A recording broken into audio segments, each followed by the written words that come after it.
বন্ধুরা, আপনারা কি কখনো শিং মাছের ডিম ভুনা খেয়েছেন? তো আমি কিন্তু বরাবরই করি। যখনই শিং মাছ আনে, ডিম থাকলে ডিমগুলো আমি আলাদা করে রাখি।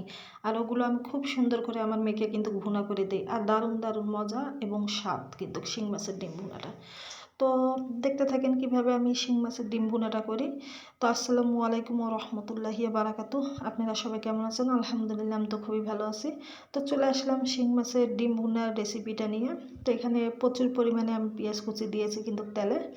এখন আমি মশলা বাটাগুলো সামান্য পরিমাণ করে দেব। জিরা বাটা দেব আগে 1 চামচ পরিমাণ, তারপর আদা বাটা দেব 1 চামচ পরিমাণ, রসুন বাটা 1/2 চামচ পরিমাণ দেব, দিয়ে আমি মরিচ গুঁড়া দেব, হলুদ গুঁড়া, লবণ দিয়ে পরিমাণ মতো দিয়ে আমি মশলাগুলো কিন্তু খুব ভালোভাবে কষায় নেব। আর শিং মাছ থেকে ডিমগুলো আমি আলাদা করে নিয়েছি। আর অনেক অনেক মজাদার হয় কিন্তু এই শিং মাছের ডিমটা আলাদা করে ভুনা করলে। অবশ্যই আপনারা বাসায় করে দেখবেন কেমন লাগে। আর কে কে এভাবে করেন অবশ্যই কমেন্টে জানিয়ে দিবেন আমাকে। কিন্তু আমরা তো খাই, এভাবে খাই, খুবই পছন্দ করে আপনাদের ভাইয়া এবং আমার মেয়ে, ছেলেও পছন্দ করে, আমিও খুব পছন্দ করি শিং মাছের ডিম ভুনাটা। তো এখানে লবণ দিয়ে দিলাম। তো আপনাদের সাথে গল্প করতেছি, তার সাথে রান্নাটাও করতেছি কিন্তু।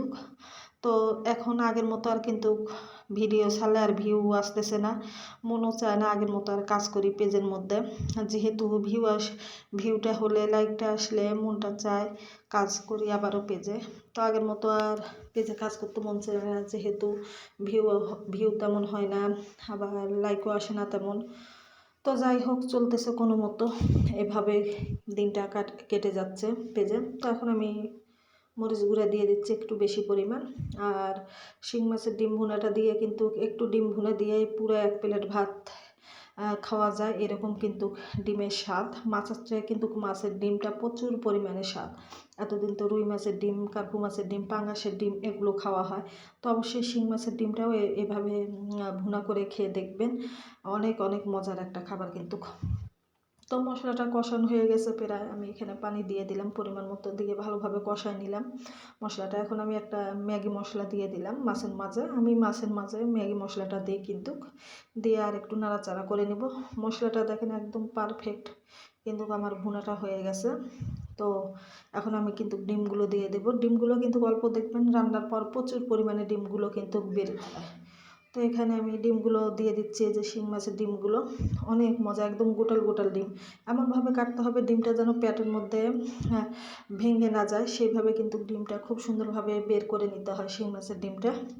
তো এই যে ডিমগুলো দিয়ে দেওয়া হয়ে গেছে, এখন আমি ভালোভাবে নাড়াচাড়া করে পানি দিয়ে এখানে কিন্তু সিদ্ধ করে নিব, তাহলে কিন্তু আমার কমপ্লিট হয়ে যাবে। আর কেমন হয় শিং মাছের ডিম ভুনাটা অবশ্যই কিন্তু আপনারা কমেন্টে জানাবেন।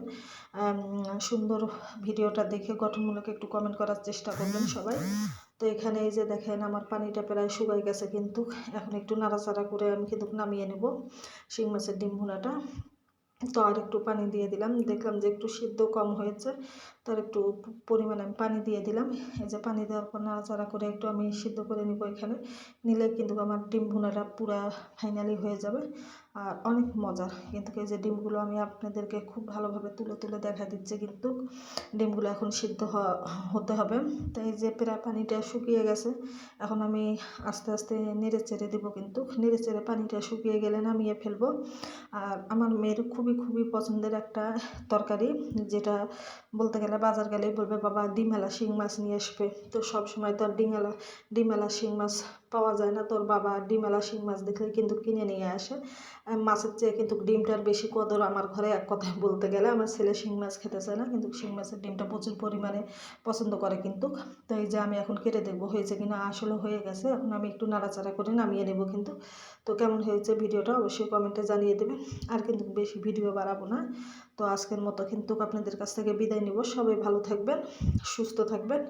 তো আসসালামু আলাইকুম রহমতুল্লাহি ওয়া বারাকাতুহু।